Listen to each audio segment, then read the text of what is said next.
Today's story, I don't know if you read it. You guys read the Chayenu, but I just read this last night, not the Chayenu, that had, this was from a while back. And it was a letter to the editor by Dr. Yaakov M. Getz. I don't know him, but he's a Lubavitcher Chassid who lives in Crown Heights. And he tells of his personal relationship with Dr. Yitzchak Bloch, Olav Hasholem, one of the towering, the legendary Chassidim of our generation.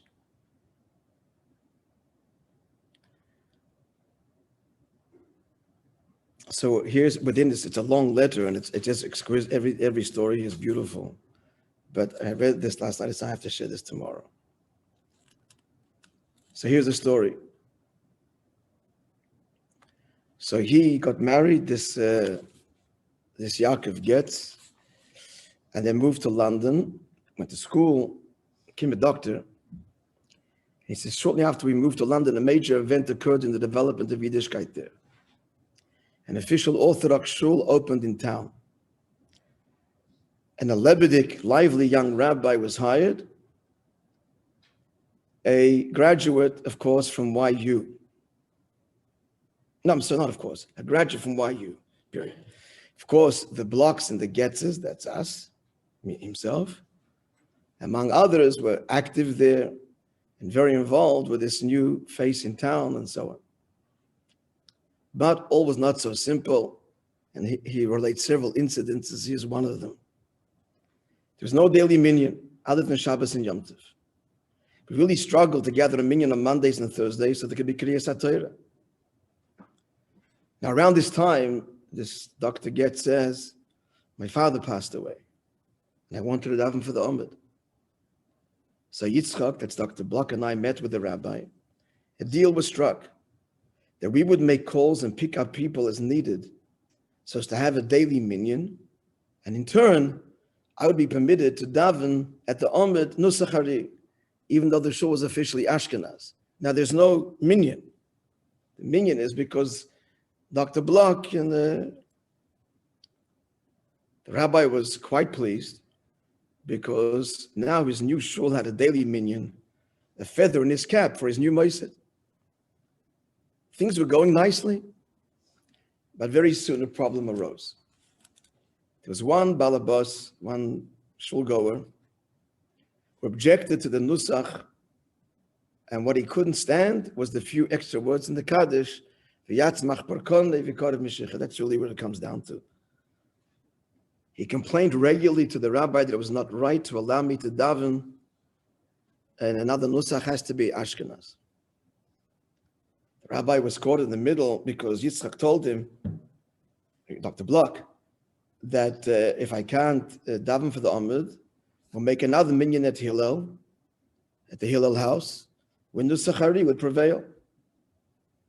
It's the students were recruited and transported, and that's what helped keep the shul minyan going.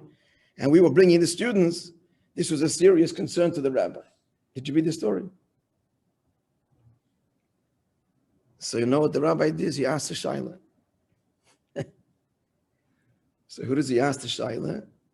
Rabbi Weinberg of Ner Yisrael in Toronto, not renowned for his love of Hasidus and Chabad. You can guess his psak din. The complaint is correct, and I should not be allowed to daven for the Omid. He adds in brackets that the psak din was not necessarily a proper psak din at all when it comes to Nusachari. Anyway, leave that aside.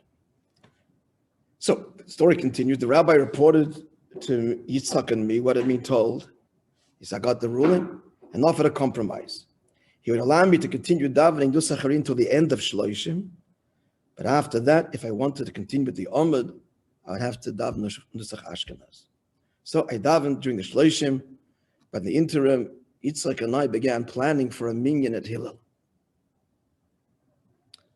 During this time, he had the plot thickens. I wrote the entire story to the Rebbe, including our plan for a learner's minyan at Hillel for the students. The Rebbe said, it's a gleich it's a good thing if you could assemble a learner's minyan for students, with one proviso. As only Stern der Minyan in Shul in kein Prat nicht. This is obviously was given over through the secretary. It should not disturb the minyan in the shul in any way. Of course, that was the end of our plan, because if we and the students pulled out, we'll go back to the things, they would not have a daily minyan, and so that was it. So he continued davening there and not for the Amid, that the minyan should continue in the shul. This is only a Rebbe could say this. This is Avos Yisrael.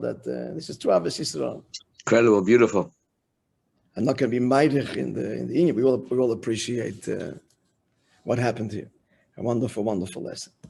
All right, friends, have a wonderful day. I'll see you all, God willing, tomorrow. Yeshikoach, Rabbi. You should all be blessed. All the best to you. All of us. Thank you.